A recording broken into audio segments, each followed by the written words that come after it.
Hello friends, hope you are doing well. आज जो हम टॉपिक स्टार्ट करेंगे वो क्या है, इलेक्ट्रिक जनरेटर। इलेक्ट्रिक जनरेटर्स क्या होता है? इलेक्ट्रिक जनरेटर क्या होती है? एक मशीन होती है, एक डिवाइस होता है जो क्या करता है, कन्वर्ट करता है किसको, मैकेनिकल एनर्जी को इलेक्ट्रिकल एनर्जी में। क्या करता है? कन्वर्ट करता है mechanical energy into electrical energy. Mechanical energy क्या होती है? मैकेनिकल एनर्जी क्या होती है? काइनेटिक एनर्जी होती है। काइनेटिक एनर्जी मतलब जब कोई चीज़ रोटेट करती है, रोटेट होने की वजह से जो एनर्जी प्रोड्यूस होती है उस एनर्जी को कन्वर्ट करता है किसमें, इलेक्ट्रिकल एनर्जी में। तो जो मेरा इलेक्ट्रिकल जनरेटर को हम क्या बोलते हैं, जो जनरेटर्स है इसको हम जो डायनेमो भी बोलते हैं। क्यों? क्योंकि जो स्मॉल जनरेटर्स होते हैं उनको क्या बोलते हैं, डायनेमो बोलते हैं। तो अब इसका जो इलेक्ट्रिक जनरेटर्स है इसका प्रिंसिपल क्या है कि ये किस प्रिंसिपल्स पे काम करता है। इससे पहले जो हमारी वीडियो है उसमें क्या स्टडी की थी, इलेक्ट्रोमैग्नेटिक इंडक्शन। इलेक्ट्रोमैग्नेटिक इंडक्शन क्या होता है कि बताया था कि भी अगर उसमें ये मेरा क्या है, मैग्नेट है, ये इसका नॉर्थ पोल है, ये इसका साउथ पोल है, और यहाँ पे हम क्या करते हैं, कॉइल रखते हैं। तो जब अगर इस मैग्नेट को पास में लेके आते हैं, मूव करवाते हैं, तभी करंट प्रोड्यूस होगा, अदरवाइज करंट प्रोड्यूस नहीं होगा। मतलब इसमें जो फ्लक्स जा रहा है, मतलब जो ये मैग्नेटिक फील्ड लाइन जा रही है, अगर ये चेंज होंगी या तो या ज्यादा हो या कम हो, लेकिन चेंज होनी चाहिए तभी मेरा करंट प्रोड्यूस होगा, अदरवाइज करंट प्रोड्यूस नहीं होगा। ये नहीं कि अगर हम इसके पास ले आए और इसको स्टैंड स्टिल पोजीशन पे रख दिया तो भी करंट प्रोड्यूस नहीं होगा। जो इसमें मैग्नेटिक फील्ड लाइन है इनका इफेक्ट चेंज होना चाहिए, चाहे कम हो लेकिन चेंज होना चाहिए, तो तभी करंट प्रोड्यूस होगा। जितना ज्यादा चेंज होगा उतना ज्यादा करंट प्रोड्यूस होगा। तो सेम ऐसे ही मेरा क्या है, इलेक्ट्रिक जनरेटर भी इसी प्रिंसिपल्स के ऊपर काम करता है। ईएमआई, इलेक्ट्रोमैग्नेटिक इंडक्शन, इसका क्या है, प्रिंसिपल है। इसका इलेक्ट्रिक जनरेटर का, इलेक्ट्रिक जनरेटर का प्रिंसिपल क्या है, ईएमआई, इलेक्ट्रोमैग्नेटिक इंडक्शन। मतलब when a straight conductor is move, जब हम कोई कंडक्टर लेते हैं और उसको मूव करवाते हैं किसके अंदर, मैग्नेटिक फील्ड के अंदर, तो उसमें क्या इंड्यूस होता है, करंट इंड्यूस होता है उस कंडक्टर में। ये क्या इसका प्रिंसिपल है। इन शॉर्ट में हम क्या भी बोल सकते हैं, ईएमआई, इलेक्ट्रोमैग्नेटिक इंडक्शन। तो जो मेरा इलेक्ट्रिक जनरेटर्स होता है वो क्या होते हैं, टू टाइप्स के होते हैं। एक होता है मेरा अल्टरनेटिंग करंट जनरेटर और सेकंड क्या है, direct current generator. In short में हम जो अल्टरनेटिंग करंट है उसको हम क्या बोलते हैं, एसी जनरेटर, और डीसी करंट जनरेटर को इन शॉर्ट में बोलते हैं डीसी जनरेटर। क्या बोलते हैं, एसी जनरेटर और डीसी जनरेटर। तो हम वन बाय वन स्टडी करेंगे। आज जो हम टॉपिक स्टडी करेंगे वो है एसी जनरेटर। क्या करेंगे, एसी जनरेटर। एसी जनरेटर का मीन्स क्या है, एसी जनरेटर का मीन्स है अल्टरनेटिंग करंट जनरेटर। क्या है, alternating current generator. Alternating current generator का भी क्या काम है, ये क्या करता है, कन्वर्ट करता है मैकेनिकल एनर्जी को इलेक्ट्रिकल एनर्जी में। तो इसकी कंस्ट्रक्शन, अब हम इसकी कंस्ट्रक्शन देखेंगे कि कंस्ट्रक्शन कैसी होती है एसी जनरेटर की। कि एसी जनरेटर की कंस्ट्रक्शन में क्या होता है कि ऐसे होती है एसी की कंस्ट्रक्शंस। इसमें क्या होती है, सबसे पहले यहाँ पे क्या है, मैग्नेट लगे हुए हैं। एक ये मैग्नेट है, एक ये मैग्नेट है। ये क्या है, हॉर्स शू टाइप का मैग्नेट हम कंसिडर करते हैं, क्योंकि इसमें क्या होती है, strong magnetic field strength induce करता है as compare to other magnet. और ये क्या है, इसकी कॉइल्स। ये कौन सी है, रेक्टेंगुलर कॉइल। और इनके साथ क्या कनेक्ट किया है, यहाँ पे स्लिप रिंग। क्या कनेक्ट की है, रिंग कनेक्ट की है जो रोटेट करती है, विद कॉइल के साथ रोटेट करती है। और इनके साथ जो टच किया है यहाँ पे कॉन्टेक्ट में, यहाँ पे और यहाँ पे, ये क्या है, ब्रशेस है। इसके साथ जो ब्रशेस है वो B1 है, इसके साथ जो ब्रश है वो B2 है। और यहाँ पे क्या है, गैल्वेनोमीटर। जो गैल्वेनोमीटर है, बताया था कि क्या इंड्यूस, क्या इसका काम होता है गैल्वेनोमीटर का। गैल्वेनोमीटर का काम होता है करंट को शो करना कि करंट सर्किट में फ्लो कर रहा है या नहीं कर रहा है, और कौन सी डायरेक्शन में फ्लो कर रहा है। ये काम होता है गैल्वेनोमीटर का। अब इसका क्या है कि इसकी सिंपल कंस्ट्रक्शन है, खाली कि हमने क्या लिया है, एक सिंपल एसी जनरेटर है जिसमें क्या है, एक रेक्टेंगुलर कॉइल ली है ABCD, जो क्या करती है, रोटेट करती है बिटवीन द टू पोल। जो क्या करती है, रोटेट करती है between the two pole, north and south pole के बीच में। और जो हमने ये मैग्नेट लिया, ये कौन सा मैग्नेट लिया है, हॉर्स शू टाइप का परमानेंट मैग्नेट लिया है। और इसकी जो कॉइल्स है ये क्या होती है, बनी होती है किसकी, अगर इसमें हम क्या करेंगे, लार्ज नंबर ऑफ टर्न्स, जो ये क्या है, अभी हमने 1 शो कर रखी है लेकिन ये क्या है, लार्ज नंबर ऑफ टर्न्स है। ये क्या है कि जो कॉइल्स है इसमें क्या होते हैं, ये बनी किसकी होती है, इंसुलेटेड कॉपर वायर किसकी होती है। इसके ऊपर क्या आता है, जैसे ये ऐसे है कि एक मान लो कि ये सॉफ्ट कोर आयरन है, ऐसे एक है कोर, सॉफ्ट आयरन कोर, और इसके ऊपर हमने क्या किया, जैसे ऐसे वायर को इसके ऊपर ऐसे राउंड कर देते हैं, ऐसे राउंड कर रखा है, जिसको ये क्या बोल रहा है, इसको जो कॉइल्स इनको हम आर्मेचर भी बोलते हैं। क्या बोलते हैं, आर्मेचर बोलते हैं। कि देखा होगा कि जैसे एक सॉफ्ट आयरन कोर है, इसके ऊपर ऐसे वायर को ऐसे राउंड कर दिया, तो सेम ऐसे ही मेरा क्या होता है, आर्मेचर होता है। आर्मेचर का ये सॉफ्ट आयरन कोर के ऊपर क्या कर देते हैं, कॉपर की वायरिंग कर देते हैं। तो जिसकी वजह से क्या बन जाता है, ये कोयल बन जाता है। और इस कोयल्स जो रेक्टेंगुलर जो आर्मेचर्स है, जो कोयल्स, इनकी क्या है, 2 एंड है, एक ए है एंड है, और एक दूसरा क्या है, बी एंड है। जो ए एंड है वो स्लिप रिंग के S1 के साथ कनेक्टेड है, और जो डी है वो स्लिप रिंग के S2 के साथ कनेक्टेड है। और ये जो स्लिप रिंग R1 और R2 है, ये क्या है, किसके साथ कनेक्टेड है, इसके साथ। लेकिन जो ब्रशेज हैं B1 और B2 ये फिक्स्ड है, ये मूव नहीं करती है। ये किसके साथ है, किसके साथ कनेक्टेड है, ये एक्सटर्नल सर्किट के साथ, किसके साथ, गैल्वेनोमीटर के साथ। ये इसकी कंस्ट्रक्शन है कि इनका क्या, जो गैल्वेनोमीटर हमें बताया था कि इसमें क्या करता है, गैल्वेनोमीटर ये बताता है कि एक्सटर्नल सर्किट में करंट फ्लो कर रहा है या नहीं कर रहा है। ये इसकी सिंपल सी कंस्ट्रक्शन है। लेकिन इसमें एक चीज ध्यान रखने की बात है कि ये नहीं होगा कि जैसे मोटर में होता था कि मोटर में आफ्टर हाफ रोटेशन के बाद इसकी जो ब्रशेज की शिफ्टिंग थी और जो स्लिप रिंग की शिफ्टिंग थी वो चेंज हो जाती थी। मतलब S1 की B2 पे आ जाती थी और S2 B1 पे आ जाता था। इसमें ऐसा नहीं होगा। इसमें ये चीज ध्यान रखने की बात है कि जब भी ये रोटेट करेंगी ऐसे अपने आसपास ऐसे ही रोटेट करेंगी कि ये नहीं कि एवरी हाफ रोटेशन के बाद ये आफ्टर मतलब चेंज हो जाए, नहीं होगा। कि ये हमें याद रखना है कि जो B2 है वो हमेशा S2 के साथ ही जुड़ा रहेगा और जो B1 है वो हमेशा S1 के साथ ही जुड़ा रहेगा। ये पूरी रोटेशन में ये ऐसे ही घूमते रहते हैं, ये ऐसे इंटरचेंज नहीं होते हैं।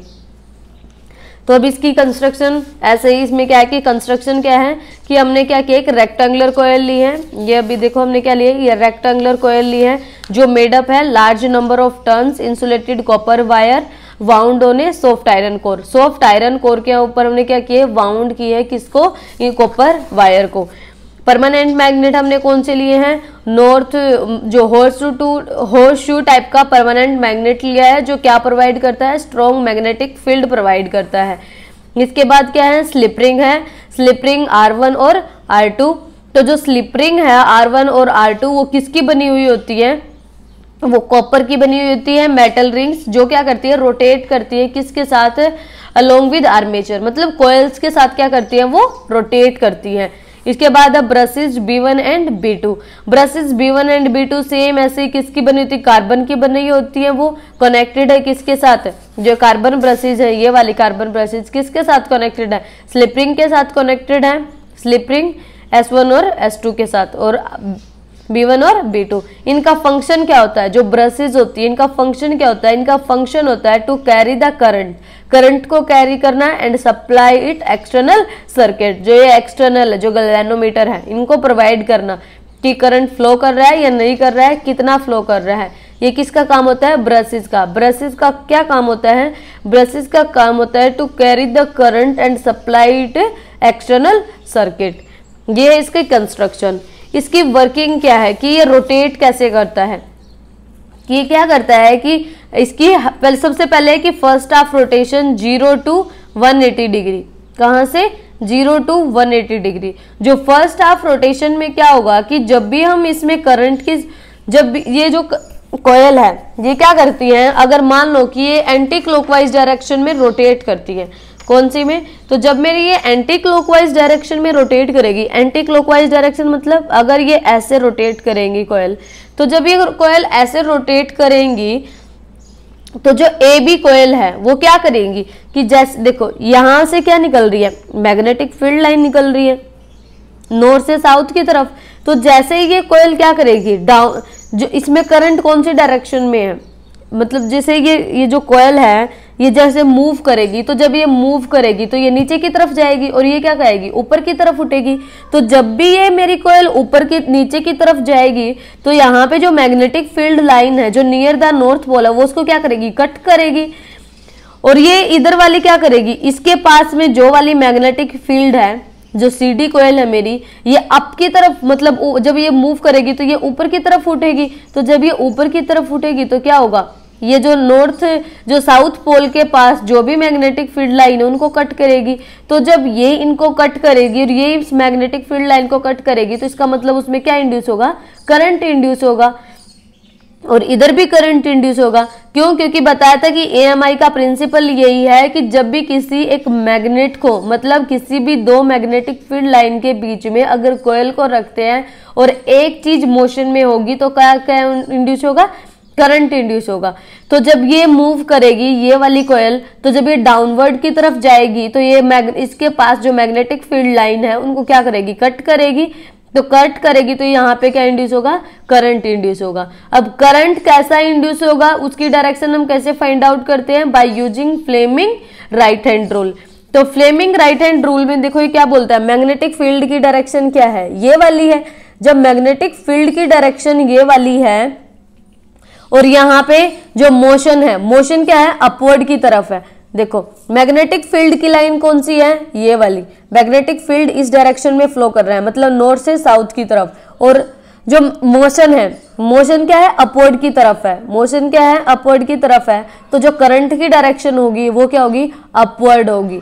करंट की डायरेक्शन क्या होगी, अपवर्ड होगी। तो CD कॉइल में जो करंट फ्लो करेगा वो कौन सी डायरेक्शन में करेगा, अपवर्ड डायरेक्शन में। तो सेम ऐसे ही देखो मैग्नेटिक फील्ड की डायरेक्शन क्या है, तो यही है, लेकिन जो ये मोशन है ये डाउनवर्ड में है। तो जब मैं मोशन, देखो मोशन अगर डाउनवर्ड में करूंगी, ये मोशन डाउनवर्ड में होगा, तो जो ये है ये मैग्नेटिक फील्ड की डायरेक्शन है, तो ये क्या है, करंट। करंट कौन सी डायरेक्शन में है, डाउनवर्ड डायरेक्शन में। तो यहाँ पे करंट कौन सी डायरेक्शन में जाएगा, डाउनवर्ड में जाएगा। और यहाँ पे कौन सी में जाएगा, अपवर्ड में जाएगा। ये हम फाइंड आउट करते हैं by using Fleming right hand rule. तो ये करंट की डायरेक्शन होगी, तो जिसमें ये यहां से जाएगा, यहां से होते ये किसके साथ कनेक्टेड है, S1 के साथ कनेक्टेड है। तो S1 B1 के साथ है, तो करंट B1 से, और कहां से होता जाएगा, B2 से। तो फर्स्ट हाफ में जो करंट फ्लो करेगा एक्सटर्नल सर्किट में वो ब्रशेस B1 से होता हुआ किसकी तरफ जाएगा, B2।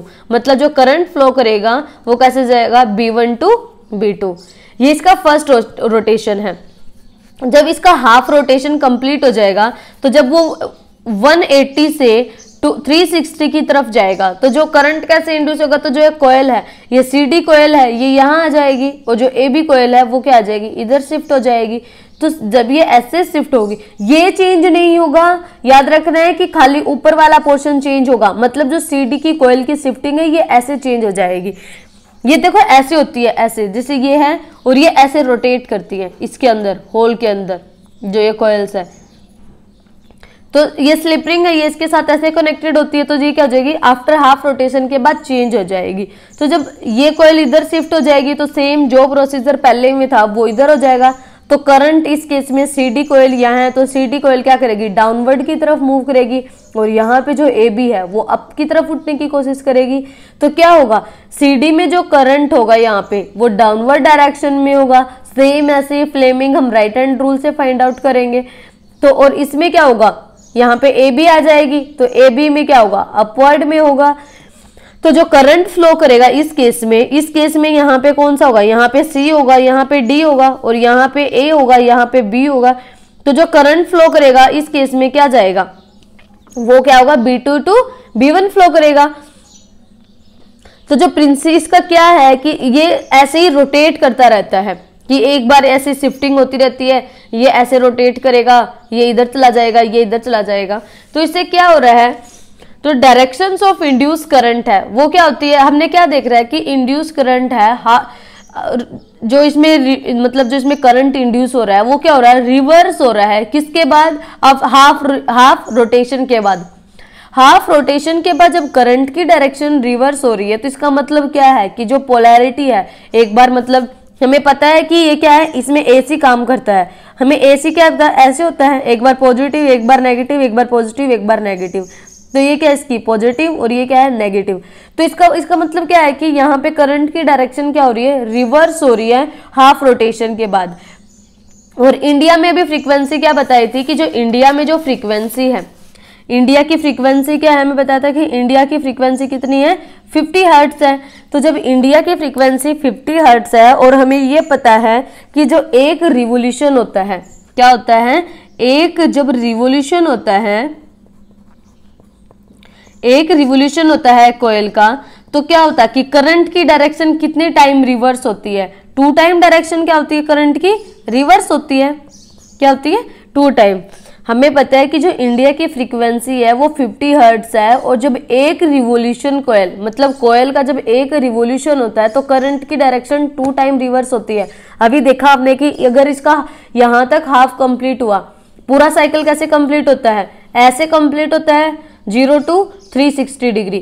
तो हमने देखा कि जो करंट की डायरेक्शन है वो क्या होगी, 2 टाइम चेंज हुई है, एक बार यहाँ पे डाउनवर्ड की तरफ गई, एक बार अपवर्ड की तरफ गई। तो एक 1 रिवोल्यूशन कोयल में जो करंट की डायरेक्शन है, क्या करंट की डायरेक्शन जो रिवर्स हुई है वो 2 टाइम हुई है। और इंडिया की फ्रीक्वेंसी कितनी है, 50 हर्ट्ज है। 50 हर्ट्ज का मतलब क्या है कि जो कोयल मेरी रोटेट करती है, क्या करती है कि जो मेरी कोयल रोटेट करती है कि मतलब वो जो 50 रिवोल्यूशन कंप्लीट कर लेती है 1 सेकेंड में, क्या कर लेती है, इस 50 हर्ट्ज फ्रीक्वेंसी का मतलब है कि जो कोयल है 1 सेकंड में 50 रिवोल्यूशन कंप्लीट कर लेती है।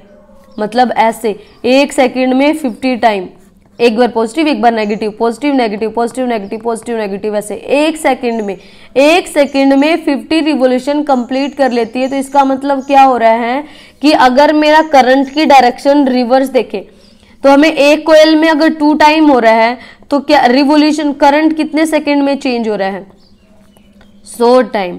मतलब जो एसी सप्लाई इंडिया में हो रही है, एसी सप्लाई इंडिया में हो रही है, तो जो करंट की डायरेक्शन रिवर्स हो रही है 1 सेकंड में 100 टाइम चेंज हो रही है। क्या हो रही है, 1 सेकंड में 100 टाइम चेंज हो रही है।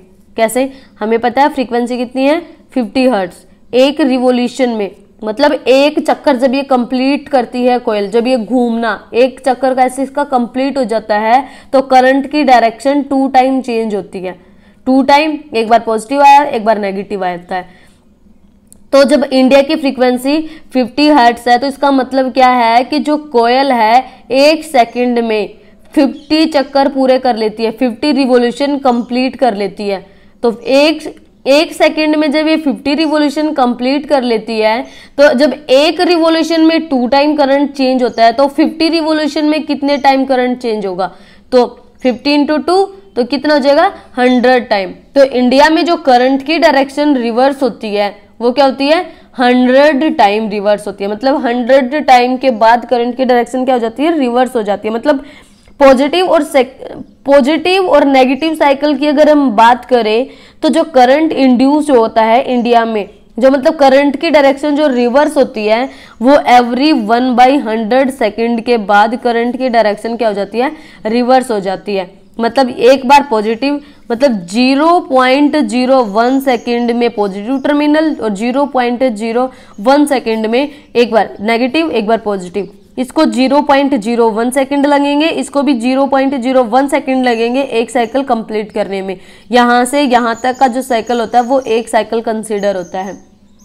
तो ये ऐसे इंडिया में जो फ्रीक्वेंसी है उसका कंसेप्ट है कि इंडिया में फ्रीक्वेंसी 50 हर्ट्ज है। तो इसका मतलब क्या है कि ये क्या करती है, ऐसे इंडिया में पॉजिटिव और नेगेटिव करंट की डायरेक्शन है ऐसे चेंज होती है। तो ये क्या है हमारा अभी, वो तो कि अभी पता लगा कि ये क्या करता है कि पूरे रोटेशन ऐसे यहाँ एक बार अप जाएगा एक बार डाउनवर्ड जाएगा। मोशन की वजह से ये क्या करती है, ऐसे रोटेट करती रहती है, जिसकी वजह से इसमें करंट की डायरेक्शन क्या होती है, चेंज होती रहती है। ये इसकी क्या है वर्किंग है कि हमें ये चीज याद रखनी है कि जो करंट इंड्यूस होता है जो सेकंड हाफ रोटेशन में वो क्या होगा, यहाँ से सी डी ए बी हो जाएगा, और सी डी में जो करंट जाएगा वो डाउनवर्ड जाएगा, और ए बी में क्या जाएगा, अपवर्ड जाएगा, और जो करंट फ्लो करेगा एक्सटर्नल सर्किट में वो क्या जाएगा, B2 to B1 हो जाएगा। हमें ये पता होना चाहिए कि जो गैल्वेनोमीटर है वो गैल्वेनोमीटर क्या करता है कि गैल्वेनोमीटर करंट की डायरेक्शन को क्या करता है कि ये बताता है कि इसमें फ्लो कर रहा है या नहीं कर रहा है। ये हमने कंस्ट्रक्शन पढ़ी और इसकी वर्किंग पढ़ी। प्रैक्टिकली में क्या होता है कि प्रैक्टिकली में हम क्या करते हैं कि जो करंट और वोल्टेज होता है उसकी जो वैल्यू है उसको हम क्या कर सकते हैं, चेंज कर सकते हैं। कैसे कि जो इलेक्ट्रोमैग्नेट है हम क्या करें कि इलेक्ट्रोमैग्नेट क्या ले, पावरफुल इलेक्ट्रोमैग्नेट ले जो क्या करे, स्ट्रॉन्ग मैग्नेटिक फील्ड इंड्यूस करे। जो परमानेंट मैग्नेट लेते हैं सिंपल, तो हम प्रैक्टिकल में क्या करते हैं, प्रैक्टिकल में पावरफुल इलेक्ट्रोमैग्नेट ले जो क्या करे, स्ट्रॉन्ग मैग्नेटिक फील्ड प्रोड्यूस करे। सेकंड केस क्या होते हैं कि हम क्या करें कि उसमें थ्योरी में तो ऐसा नहीं होता, लेकिन मतलब जो नॉर्मल तो ऐसा नहीं करते कंस्ट्रक्शन में। जब हम सिंपल एसी जनरेटर पढ़ते हैं, सिंपल एसी जनरेटर में ऐसा नहीं होता, लेकिन प्रैक्टिकल जनरेटर में ऐसा होता है। हम क्या लेते हैं, सॉफ्ट आयरन लेते हैं, सॉफ्ट आयरन कोर के ऊपर क्या कर देते हैं, हम क्या एक कॉयल को क्या कर देते हैं, राउंड कर देते हैं। हम सॉफ्ट आयरन जो क्या करता है, सॉफ्ट आयरन कोर क्यों लेते हैं, क्योंकि वो क्या कर देता है, strength of the magnetic coil जो क्या कर देता है, इंक्रीज कर देता है। सॉफ्ट आयरन क्या होता है, एक ऐसा मटेरियल होता है जो क्या करता है कि मान लो कि मेरा ये क्या है, ये देखो वो ऐसे जाती है, वो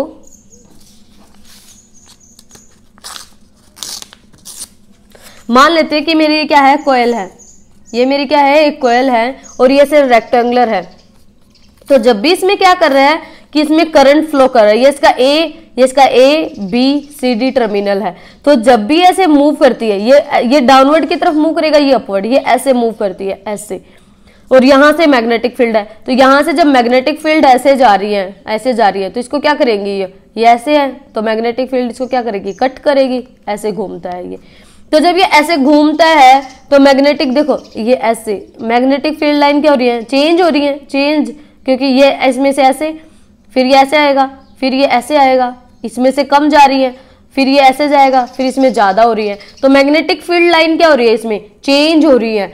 तो ये क्या है मेरा, जब हम हम क्या करेंगे, एक जो आयरन कोर है ये वाला, जब ये इसमें से मैग्नेटिक फील्ड लाइन जा रही है, तो जब हम जो ये वायर हैं इनको अगर हम सॉफ्ट आयरन कोर के ऊपर वाउंड करेंगे, तो जो सॉफ्ट आयरन कोर क्या होता है, ये एक ऐसा मैग्नेट होता है, अगर मेरी मैग्नेटिक फील्ड लाइन इधर को निकल रही है साइड से, इधर से साइड से निकल रही है, तो उनको क्या करा है, अपनी तरफ अट्रैक्ट कर लेता है, और इस जो कोयल है इनमें से अंदर को पास होने से मजबूर करता है। कि अगर यहाँ से अगर पहले 5 कोयल जा रही थी, अगर हम सॉफ्ट आयरन कोर का मटेरियल लेंगे तो 10 मैग्नेटिक फील्ड लाइन इसके अंदर से जाएगी।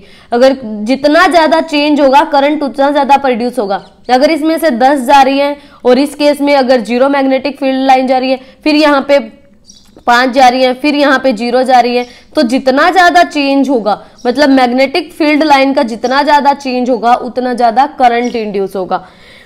फिर हम क्या करें, जो कोयल्स है, जो हमने कोयल ली है, जो ये कोयल्स है, इसके ऊपर जो हम कोयल को वाउंड करेंगे, जो ये वायर्स है, जैसे ये सेम ऐसे ही होता है वो, अगर ये ऐसे सॉफ्ट आयरन कोर अगर ऐसे वाउंड कर रही है, तो जितनी ज्यादा नंबर ऑफ कोयल्स लेंगे तो क्या होगा, वहां पे उतना ज्यादा करंट इंड्यूस होगा। या फिर हम क्या करें, रोटेटिंग ऑफ द कोयल, मतलब उसको क्या करें, फास्ट करें, कोयल की रोटेटिंग को क्या करें, फास्ट करें बाय, या फिर हम क्या करें, कोयल का एरिया ज्यादा कर दे। 5 पॉइंट है, पावरफुल इलेक्ट्रोमैग्नेट ले, सॉफ्ट आयरन कोर के ऊपर कोयल को वाउंड करे, नंबर ऑफ टर्न्स ज्यादा करे, और या कोयल को क्या करे, फास्ट से रोटेट करे, या फिर उसको क्या करे, लार्ज एरिया ले, कोयल का क्या ले, लार्ज एरिया ले। तो ये था कि कैसे इलेक्ट्रिक जनरेटर कैसे काम करता है, इलेक्ट्रिक जनरेटर की कंस्ट्रक्शन क्या है, वर्किंग क्या है, और प्रैक्टिकल में कैसा होता है। लेकिन हमने क्या किया, यहाँ पे इन कोयल को रोटेट किया है। लेकिन प्रैक्टिकल में ऐसा नहीं होता है कि जब जो पावर स्टेशन होते हैं उनमें क्या होता है कि पावर स्टेशन में जो एक कोयल्स होती है वो बहुत ज्यादा हैवी होती हैं, तो उनकी जगह पे हम क्या करते हैं, इन जो मैग्नेट्स हैं, क्या होता है वहां पे, ये देखो वहां पे क्या होता है कि वहां पे बहुत बड़े बड़े क्या होते हैं, जनरेटर लगे हुए होते हैं। जो पावर हाउस में जो एसी जनरेटर होता है वो फिक्स, उसमें की जो कोयल्स हम जो यूज करते हैं, जो कोयल्स होती है, ये हमारी जो कोयल्स हैं वो क्या होती है, हम फिक्स कोयल यूज करते हैं। लेकिन जो ये मैग्नेट्स होते हैं ये क्या करते हैं, वहां पे मूव करते हैं, क्योंकि जो मेरी ये कोयल्स है ये क्या होती है, बहुत ज्यादा हैवी होती है, और इनका जो ये बहुत ज्यादा हैवी होगी, कोई चीज जितनी ज्यादा हैवी होगी तो उसको रोटेट करना ज्यादा डिफिकल्ट होगा एज कंपेयर टू जो मेरी हल्की चीज है, मतलब जो लाइट वेट में है। तो जो इलेक्ट्रोमैग्नेट्स हैं एज कंपेयर टू कॉइल्स, इनका जो वेट होता है ये कम होता है, तो इनको रोटेट करना ज्यादा इजी होता है एज कंपेयर टू कॉइल्स के। तो प्रैक्टिकल में क्या होता है कि प्रैक्टिकल में जो मेरी जो कॉइल्स होती है वो क्या होती है, स्टेशनरी होती है, मतलब फिक्स होती है। लेकिन जो ये मेरी ये क्या होती है, फिक्स होती है। लेकिन जो ये मेरे मैग्नेट्स हैं ये क्या करते हैं, इलेक्ट्रोमैग्नेट्स, ये क्या करते हैं, मूव करते हैं। तो ये जो जब ये इलेक्ट्रोमैग्नेट्स की जो शाफ्ट होती है, इनके पास इनकी क्या लगी होती है, इसमें जनरेटर में शाफ्ट लगी होती है, जो किसके साथ कनेक्टेड होती है, टर्बाइंस के साथ कनेक्टेड होती है। और टर्बाइंस मेरी क्या करती है, ये टर्बाइंस है, ये टर्बाइंस के साथ कनेक्टेड होती है, किसके साथ, टर्बाइन के साथ। तो जो ये टर्बाइन है तो ये क्या करेगी, इस टर्बाइन के पास क्या आता है, एक हैवी प्रेशर में, बहुत ज्यादा हाई प्रेशर में क्या आता है, वाटर की सप्लाई आती है या फिर स्टीम की सप्लाई आती है। तो क्या होता है कि जो स्टीम का जो प्रेशर होता है या वाटर का जो फास्ट फ्लोइंग प्रेशर होता है वो बहुत ज्यादा हाई होता है, जिसकी वजह से टर्बाइन क्या करने लग जाती है, रोटेट करने लग जाती है। और इसके शाफ्ट के साथ क्या जुड़ा हुआ होता है, इलेक्ट्रोमैग्नेट्स। तो जो इलेक्ट्रोमैग्नेट्स होते हैं जब वो रोटेट करता है तो ये भी क्या करने लग जाते हैं, रोटेट करने लग जाते हैं, जिसकी वजह से क्या इंड्यूस होता है, करंट इंड्यूस होता है। प्रैक्टिकली में ऐसा होता है। प्रैक्टिकल में हम कॉइल को रोटेट नहीं करवाते, इलेक्ट्रोमैग्नेट्स को रोटेट करवाते हैं जो टर्बाइंस के साथ कनेक्टेड होते हैं। ये था आज का topic, electric generator. Next video electric generator का क्या था, एसी जनरेटर। जो नेक्स्ट वीडियो में हम स्टडी करेंगे वो करेंगे डीसी जनरेटर। अगर मेरी वीडियो पसंद आए तो please like, share and subscribe.